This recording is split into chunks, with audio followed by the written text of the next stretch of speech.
They were two very different godfathers, separated by 4,000 miles of ocean. John Gotti was the Teflon Don, a New York mobster who adored public attention and defied lawmen to get him. Toto Riina was a peasant from rural Sicily, a boss who operated in the shadows. In the late 80s and early 90s, it required two very different approaches to bring them to justice.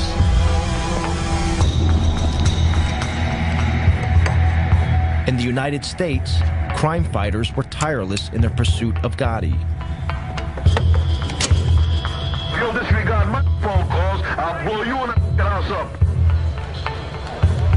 In Sicily, it would take a revolution by the people of Palermo to put Riina behind bars.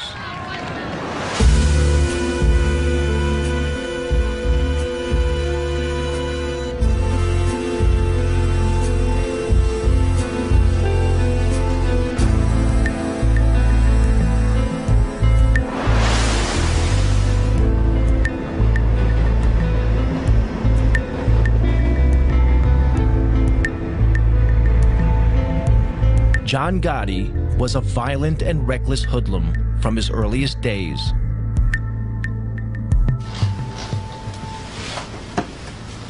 Henry Hill, a young gangster, was drinking in a bar when he first came across the teenage Gotti. All of a sudden, John comes in, that does it. Work anyway, goes over to the card table and starts whacking a guy with a bat or a pipe or something. Just beating his got hit to death. He almost killed the guy. And he might have killed the guy, I don't know. The guy might have died, you know, might have thrown in the trunk that night, I don't know. Gotti had broken an unwritten rule of the mob. Violence should only be used when there are no witnesses. He walks over, apologizes to me. Completely all over the place. That was the first time I had ever seen him. He had a long black, you know, top coat, leather top coat, you know. I mean, he just looked like part of a, you know, of a gangster. It was clear Gotti feared no one. To Henry Hill, it marked Gotti as a man destined for the top. He was a man on the rise. He was, you know, he had his own crew. You know he was going to be somebody. You know, you just knew it. I mean, he had that presence. But one man stood in the way of Gotti's rise: Paul Castellano. He was the head of the Gambino crime family, the most powerful of all the mafia families in the U.S. Castellano was an old-style hood, a mafioso who disguised his crimes behind a veneer of respectability. Paul wore two hats. He could mingle with lawyers, real estate, businessmen and developers, doctors, talk their language. Then he wore his Gambino family hat, and he could sit there and discuss why this guy's got to get killed and say, okay, he's got to go. Gotti would have to eliminate Castellano to become boss. But Gotti was not the only one who wanted him out of the way. In 1983, President Ronald Reagan declared war on organized crime. The target was the mafia's ruling body known as the Commission. On it sat Paul Castellano. Under America's tough anti-mafia RICO legislation, crime fighters could prosecute Castellano and the other bosses for running a criminal enterprise, if they could prove the Commission was meeting. The Commission was so secret, the only proof the FBI had was from 1957, when police raided an infamous mob gathering. Then, one morning in 1984, FBI agent Joe O'Brien received a call from a mole inside the mafia. He informed me that there was going to be what's known as a Mafia Commission meeting in a couple of hours. I didn't believe him, to be honest with you, because this was pretty much unheard of. These guys cannot afford to meet. That could be very incriminating to them. If the FBI could get a photograph of this meeting, it would help destroy the commission.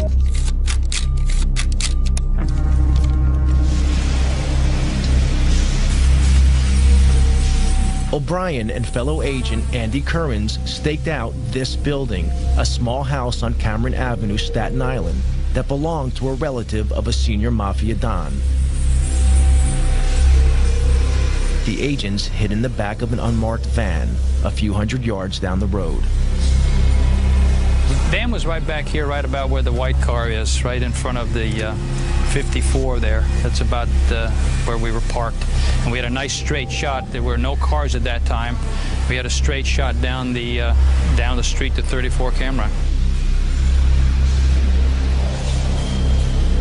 So we sat there for 3 hours till about 4:30. And then they started coming out crime family by crime family. The top men in the Gambino, the Lucchese, the Colombo, and the Genovese families all emerged.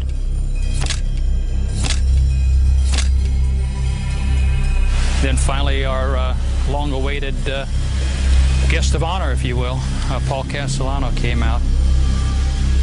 Castellano was the boss of bosses. It was like the king strutting out. You could almost envision a carpeted area. It was a real show of how the mob operates and mob protocol. It was very exciting. I don't know how Andy managed to keep the camera as still as he did. He used this shoulder right here as a tripod, and I just didn't breathe for the longest period of time. Castellano wasn't in any big rush. Took a couple of puffs on the cigar and got in the car and drove off. The photographs were dynamite. The FBI knew that such striking visual evidence was just the thing to put in front of a jury. In February 1985, the FBI seized all 5 members of the commission. Agents O'Brien and Currens arrested Castellano and drove him to FBI headquarters in Manhattan. Federal authorities and New York City and state law enforcement officials today announced one of the most important indictments of mafia bosses in this nation's history. In the car on the way to FBI headquarters, Castellano heard a radio news bulletin about the arrests. Charges of racketeering and extortion. The charges carry prison sentences of up to 20 years. From New York, NPR's Mike Schuster. It was the beginning of the end of Castellano's reign. Made their move late last night. Among those now facing federal racketeering and extortion charges are Paul Castellano, head of the Gambino family. The key to the investigation was an electronic bug. He turned to Joe, I remember, and he said, "Is that true? Is that true? You listened to my private conversations." Prosecutors say the recordings are of superb quality. Today, You could almost hear him like groan. The agents thought Castellano was squirming because they had taped his criminal conversations. But Castellano realized they had also learned about his secret affair with his young Colombian maid. This was very embarrassing to him. It's a little embarrassing to us, too, for that matter. He's almost like a little boy now, confessing this, something that he did was bad. He's not talking about it was bad that I murdered people or had, on my authority, people were murdered. I'm embarrassed because I had this relationship with this young woman who was my maid, you know, right under my wife's nose. This was a revelation a Mafia Don could not afford. He'd broken one of Mafia's most sacred rules. It was okay to maim and murder, but not to publicly dishonor your wife. Castellano awaited trial where the photos would be key evidence.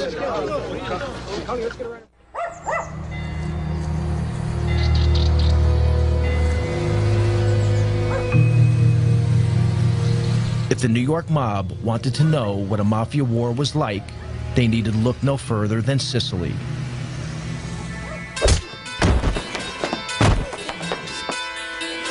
Here, the mafia's boss was Toto Riina, an elusive, psychopathic killer from the town of Corleone.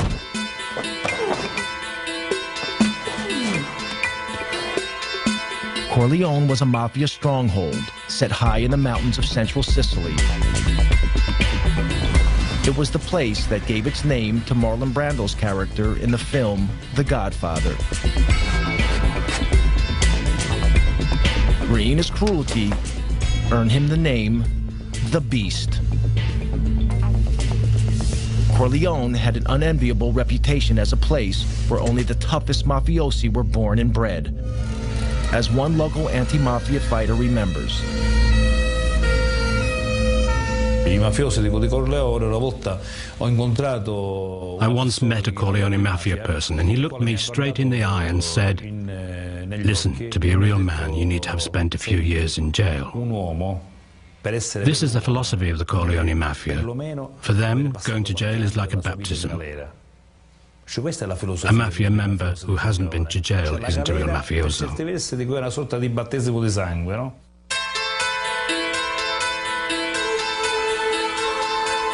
Riina's crime family had seized control of the mafia in a vicious war. In Palermo, in the early 80s, the streets were soaked with the blood of Riina's victims. During one 6-month period, a body was found in the city every 3 days.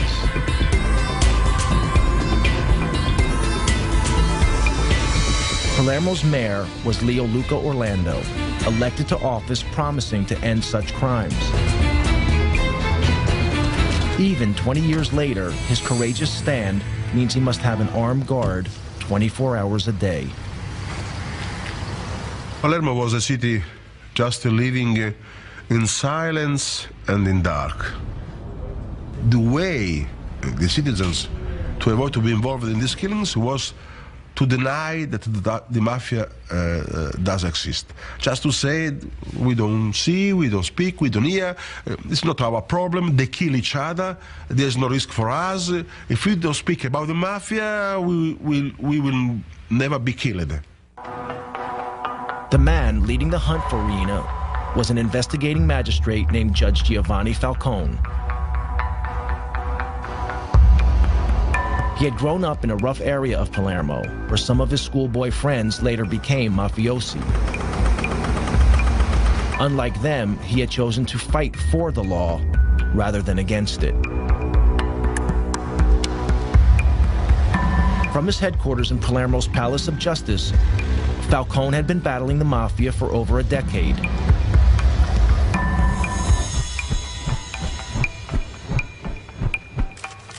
In 1987, he enjoyed his greatest victory.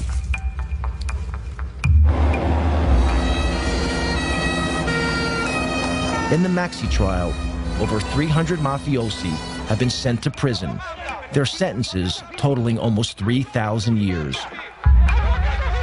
It was the most stunning blow the Sicilian mafia had ever received.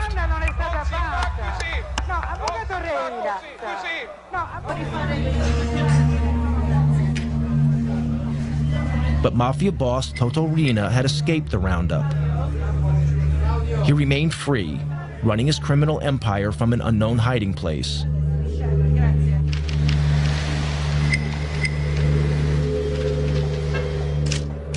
Falcone faced another danger, this one closer to home. He had few friends at the Palace of Justice. The people of Palermo stood on the sidelines, waiting to see who would come out on top, Falcone or the Mafia. Falcone rented a vacation apartment on the beach, half an hour's drive from Palermo. When he went there, it seemed that most of Palermo knew about it. When Falcone was on the move, it was like a wedding party. There were lots of cars, even a helicopter in the sky above. So everyone knew that Falcone was at the beach house. Yet the ring of steel that protected Falcone made little difference to Riina. One afternoon in June 1989, Falcone relaxed by the beach. An inquisitive security guard noticed the sports bag by the house, seemingly forgotten in the rocks by the water's edge. When he peered inside the bag, he noticed electric wires connected to 58 sticks of plastic explosives.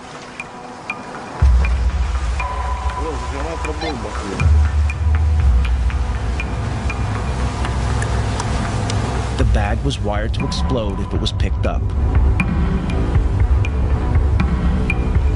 The bomb did not go off. Falcone had cheated death.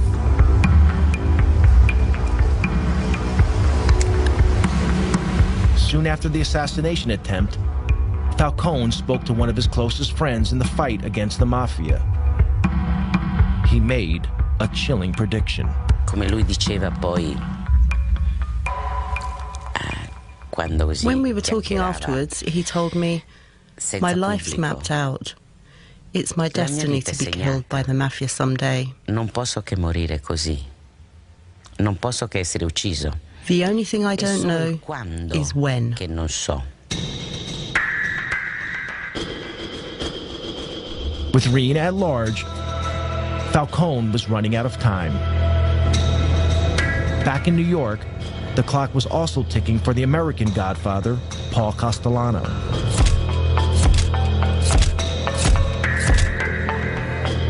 Castellano waited for his trial on racketeering charges.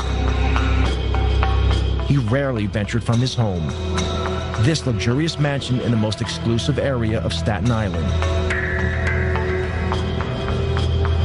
Enemies and friends alike called it the White House, and Castellano lived like a president. That meant he lost touch with feelings on the street, discontent that would be exploited by his rival, John Gotti. There's a lot of discontent with Castellano where they thought he was too involved in his legal trials. He wasn't running the family. It had become a family of the haves and have-nots. Castellano was making all the money. Guys like Gotti were out there starving. So there was a lot of dissension in the family. We knew there was meetings going on and there was a lot of discontent. In fact, Gotti posed as a have-not to win support for his bid to become boss. In reality, Gotti was making a fortune dealing heroin, making him a hero to his supporters.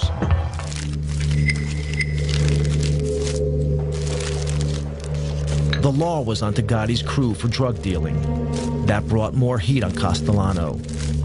So he planned to break up Gotti's crew. Gotti knew he had to act. The stage was set for a showdown.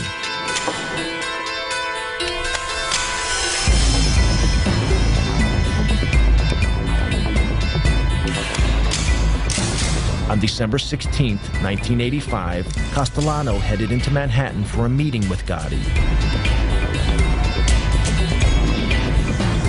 They were to meet here at Castellano's favorite steakhouse, Sparks, in Midtown Manhattan.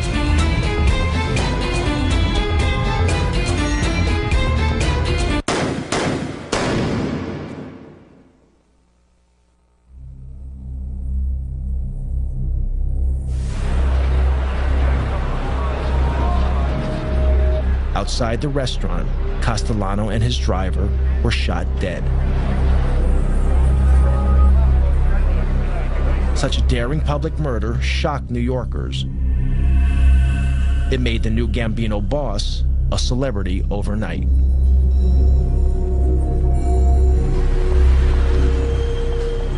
At the time, Gotti was facing a trial on a charge of racketeering. Until the murder, few outside the world of law enforcement had even heard of Gotti. We went from having what was really kind of a, not sleepy, but routine organized crime case to the case of the decade. We had huge throngs of reporters outside the courthouse, in the courtroom. We had a big fish on the line. At his trial, Gotti was defended by flamboyant mob lawyer Bruce Cutler. For many years, Cutler has continued to act as Gotti's apologist. He had a remarkable insight into others, like a sense, almost a sixth sense, if you will, to size people up. Gotti could certainly size up a jury. In March 1987, the trial reached its conclusion. Gotti was acquitted of racketeering. But unknown to law officers, a juror had been bribed by one of Gotti's men. Gotti was tried in 2 other cases, both for assault, both defended by Bruce Cutler. How say you with respect to defendant John Gotti, guilty or not guilty? We find him not guilty. Each time, the Gambino boss got off. Bribery and intimidation of witnesses saw to that. The nickname, the Teflon Don, was born. Gotti was different from almost any other godfather. He made little secret he was a mafia don, and enjoyed that everyone knew he'd risen from Brooklyn poverty to become the boss of bosses. He was born dirt poor, was on the street since he's 12, was on the cover of Time magazine in his 40s, and he took on the system. In the opinion of his former attorney, Gotti was a modern-day Robin Hood, standing up to those in power. Jewish people, Irish people, working people, union people, construction workers, policemen. My father was a detective. Some of our strongest supporters that used to cheer for us were local police, not because they're allowed to, but it was the alphabetized government thugs we fought.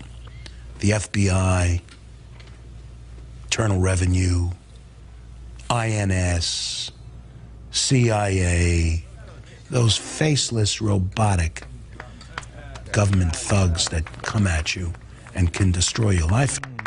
The murderous reality of Gotti's brutal reign was very different. Gotti's love of public adoration would be exploited by the FBI and prove to be the Teflon Don's undoing. American mob boss John Gotti loved the limelight, but the head of the Sicilian mafia, Toto Riina, stayed out of sight.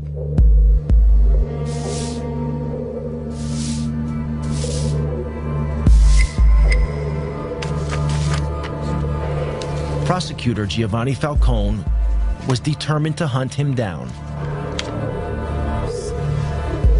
Falcone needed a way of connecting mafia boss Riina to the crimes carried out in his name by his army of killers.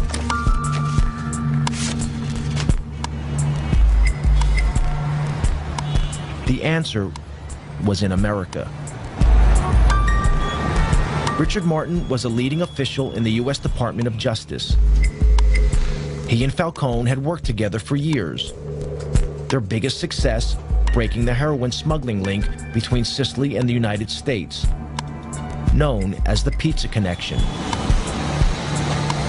Falcone relished his trips to the U.S. The life that he led in Sicily was almost the life of a prisoner. He went from a bulletproof car to a protected office. Instead, when he came to New York, he could go shopping, he could go to restaurants, he could come to our offices, we could go to our homes and meet our families together. And so for him, New York was like freedom. Falcone's visits to New York were for more than pleasure. He had been impressed by America's tough anti-mafia laws. Laws that allowed the U.S. government to target mafia boss Paul Castellano and to bust the commission. I think it also liberated his thinking and allowed him to sort of see beyond his own sort of realm coming here. So I think he not only enjoyed it, but I think it was very good for his vision of the way that he was going to attack the mafia and the way in which he would work with Italian law enforcement. In 1991, a new justice minister took office in Rome, determined to finally crush the mafia. He offered Falcone a job at the ministry as overlord of the anti-mafia campaign throughout Italy.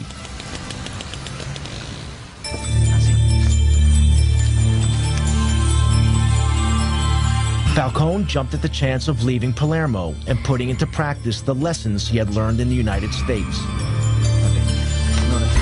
His ideas were revolutionary. An Italian equivalent of the FBI was to be formed. Across Italy, the fight against organized crime would be centralized under Falcone's control.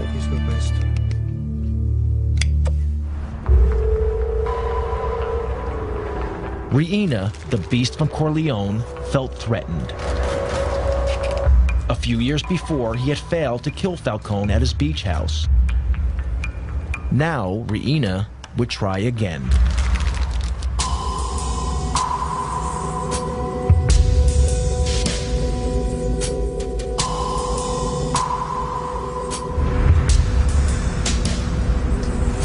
On May 23, 1992, Falcone and his wife Francesca returned to Palermo for the weekend.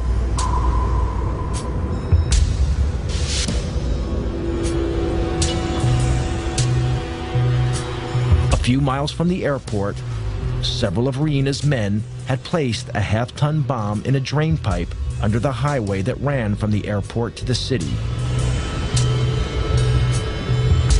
The men hid in a building above the road, armed with a remote-controlled detonator.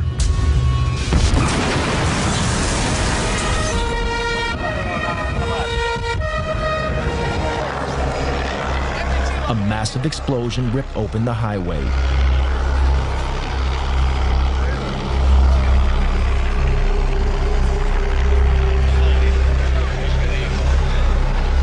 The explosion was so enormous, it registered on local earthquake monitors.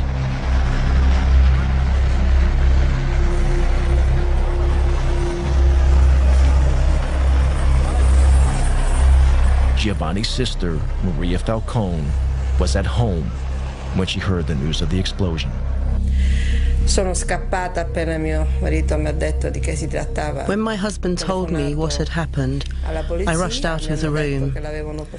I phoned the police. They told me Giovanni had been taken to hospital. When I got there, Francesca's brother told me Giovanni's dead.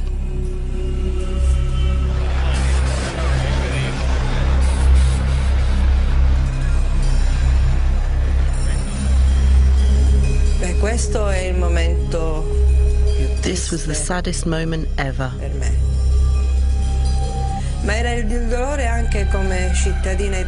Not only for me as a sister, but also as an Italian citizen. Because we felt that in losing Giovanni, our greatest chance of beating the Mafia had gone. Falcone was not only a colleague, I was proud to think of him as a colleague, but a friend. I was enormously saddened, and it was as if part of what we all worked for had been lost. Riina reputedly threw a party, toasting Falcone's demise with champagne.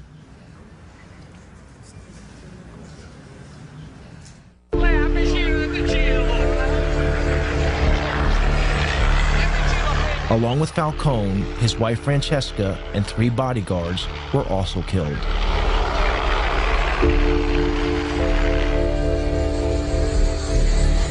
Thousands gathered at the church of San Domenico in Palermo for the funeral, waiting patiently for hours in the rain. The funeral was broadcast live on national TV. Across Italy, all regular television programs were suspended. Parliament declared a day of mourning.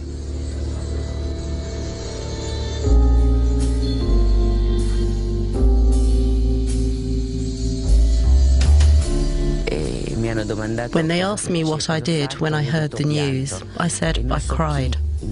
Someone said, "You're Judge Ferraro. What do you mean you cried?" I replied, "Yes, I cried, and I'm not in the slightest bit ashamed of it." Italy was shocked and angered. It didn't deter Toto Riina. Anyone who stood in his way would meet a similar fate.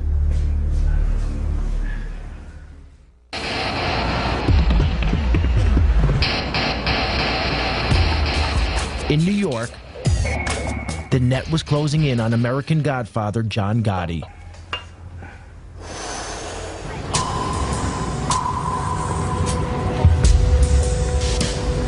This clothing store in Manhattan's Little Italy was once the Ravenite Social Club, the nerve center of the Gambino crime family operation.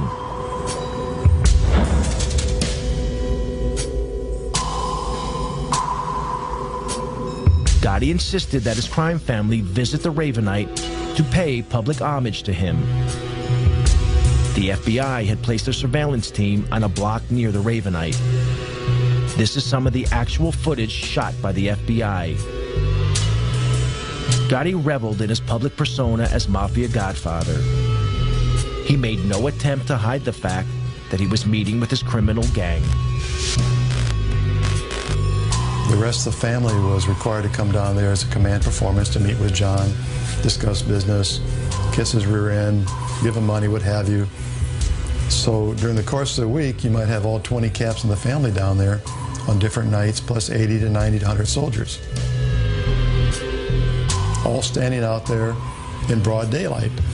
And for us, it was a gold mine, just seeing, identifying the entire Gambino family during the course of the week, all in one place. Pictures, though, were not enough. To get a conviction, the FBI also needed to hear Gotti talking about his crimes. They had bugged the Ravenite, but the mics had so far failed to pick up much. Then they had a break. An informant told them Gotti always held his most important meetings in an apartment upstairs, owned by the elderly widow of a Gambino member.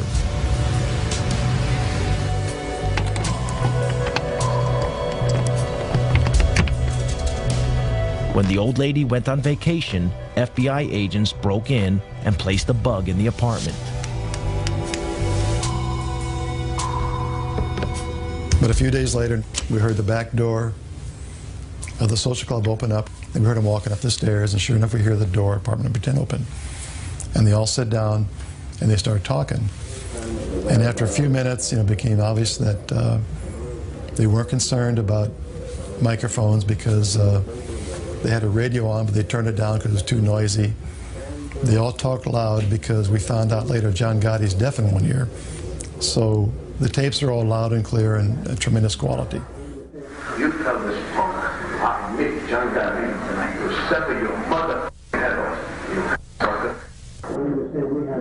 The secret recordings revealed the true face of a Mafia Godfather, very different from the one Gotti showed his adoring public.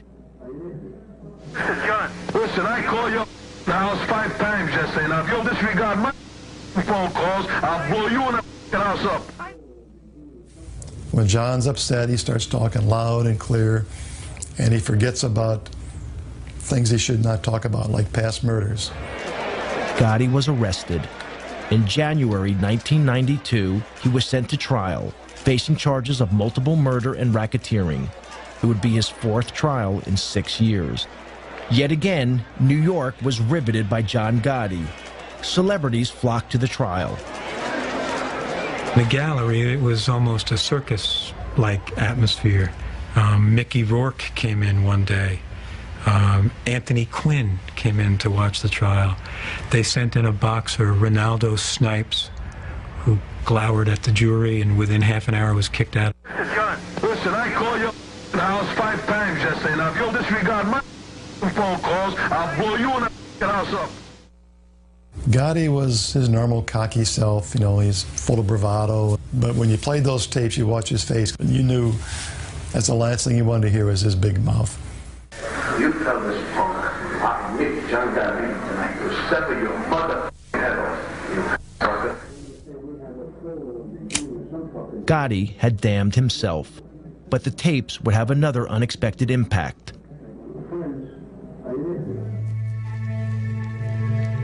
Also arrested with Gotti was his loyal right-hand man, Sammy the Bull Gravano. Dominic Montiglio went to school with Gravano. Later, both men would become mobsters with the Gambino crime family. Sammy was always a tough kid. He and I went to school together from when we were like in kindergarten. I mean, he killed his brother-in-law. You know, Louis, which was like his childhood friend. I mean, you know, Louis Melito. They grew up together and hung out together. They stole together. They did all of that. He killed Louis. You couldn't trust Sammy. Gravano had become disillusioned with Gotti. To Gravano, a real godfather shouldn't be courting publicity. He should be operating in the shadows, like Paul Castellano had done. But Gotti had no respect for anyone, including his underboss, something that the FBI exploited. At a pretrial hearing, Agent Bruce Mao played Gotti and Gravano a tape. On it, Gotti was extremely critical of his underboss. I met you, and you too. So finally, and Sandy, you might not put a picture about that. So when he was going to get he's going to jail. And so you got Gravano and Gotti sitting side by side at the defense table, and we start playing that tape. And Sammy turns red. He's starting to explode. He's just ready to burst. John Gotti, for the first time, is embarrassed. He's turning white. He just wants to duck under the table. He's so embarrassed because he knows he got caught bad mouthing his consigliere, his underboss, his right-hand man. Gravano would be the final nail in Gotti's coffin. Bruce calls me one day at my desk. He says to me, "You sitting down?" I said, "Yes, I'm sitting down." He said, "Sammy wants to cooperate." Sammy was brought in the room. He walked over, shook my hand, and said, "I want to go from our government to your government." Never before had so senior a figure betrayed the American mob. Gravano's testimony landed the killer blow in court. He revealed how he and Gotti had planned the murder of their one-time boss, Paul Castellano, then watched from a car as Castellano was gunned down.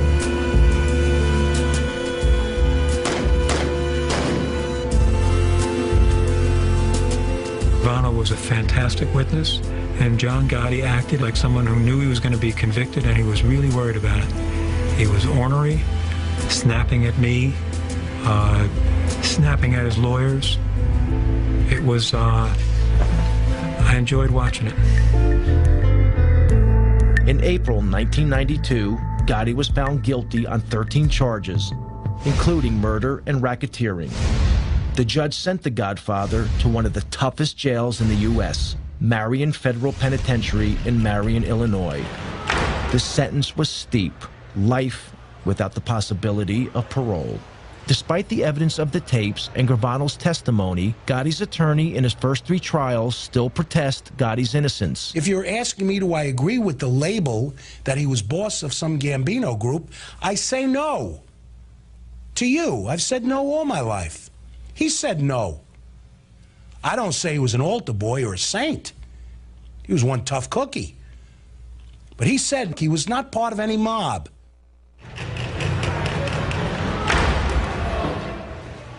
In the United States, the mob boss, John Gotti, was facing a life sentence in prison. But in Sicily, the Italian government seemed powerless.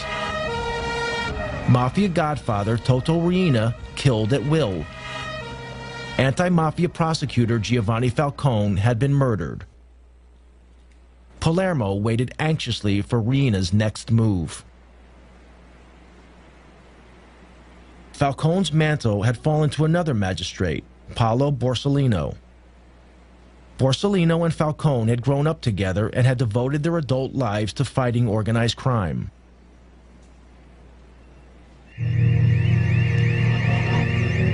On Sunday afternoon, July 19th, 1992, 2 months after the murder of Falcone, Borsellino visited his elderly mother in this apartment block, as he did every weekend.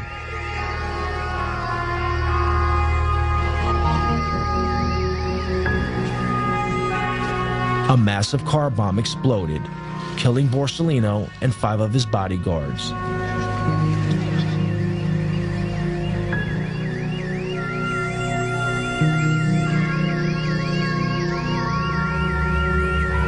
This outrage was the final straw.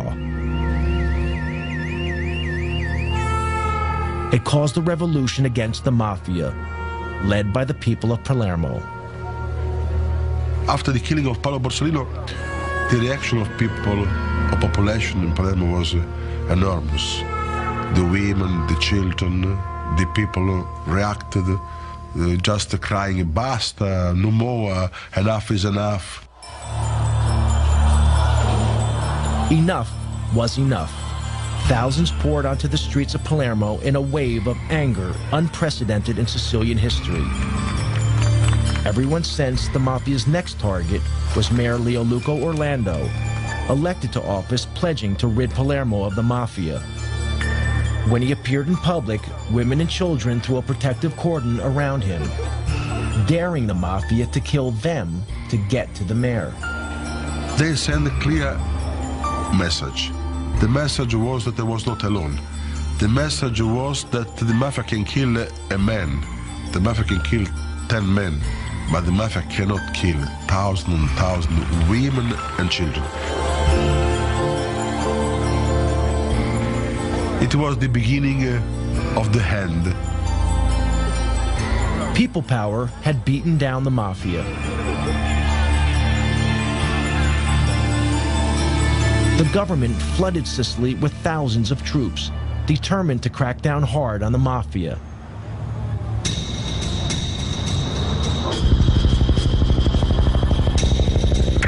In January 1993, Italian police nabbed the biggest prize of all. Following a tip-off, Toto Riina was finally arrested.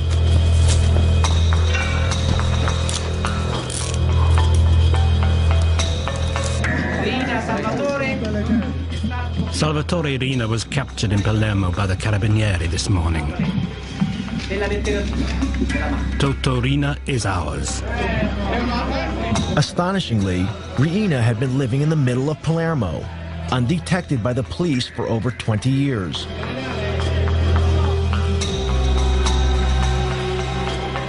When Riina was paraded in public, Italians were shocked. This inoffensive-looking, peasant-like character was responsible for the brutal slayings of Falcone and Borsellino, along with hundreds of others. At his trial, Riina painted himself as a poor old man who knew nothing about the mafia.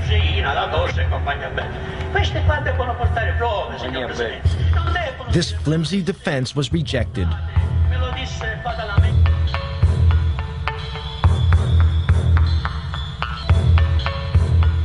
Riina was sentenced to life imprisonment to be served away from Sicily in a jail on the Italian mainland.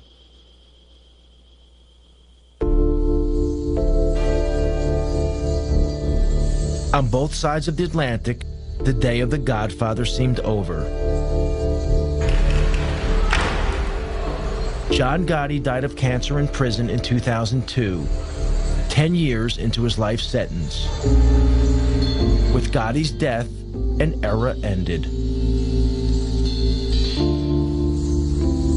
By publicly flaunting the fact that he was boss of bosses, he ensured that law enforcement agencies would leave no stone unturned to finally smash the mob. The future is pretty grim for the mob if the FBI and other federal agencies keeps the pressure on to go after these guys. The biggest mistake we can make is declare that the war and the mob is over with, we've won, and go off to do other things. These people are very resilient. 5 years they could regroup, reorganize. They'll never be as effective as what they were 30 years ago, but they'll still be a viable criminal force. In the U.S., the mob is moving with the times. They're involved in internet fraud, sex phone lines, and stock exchange scams. But they are no longer the power they once were. And the FBI is determined to not let Russian, Chinese, or other immigrant criminals dominate their neighborhoods in the way Italian gangsters once controlled theirs.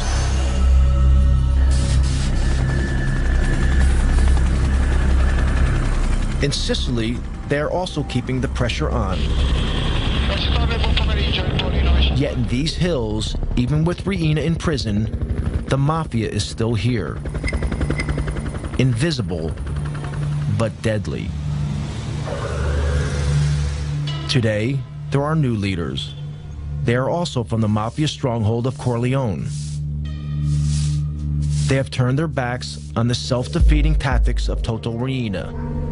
No longer do they assassinate public officials.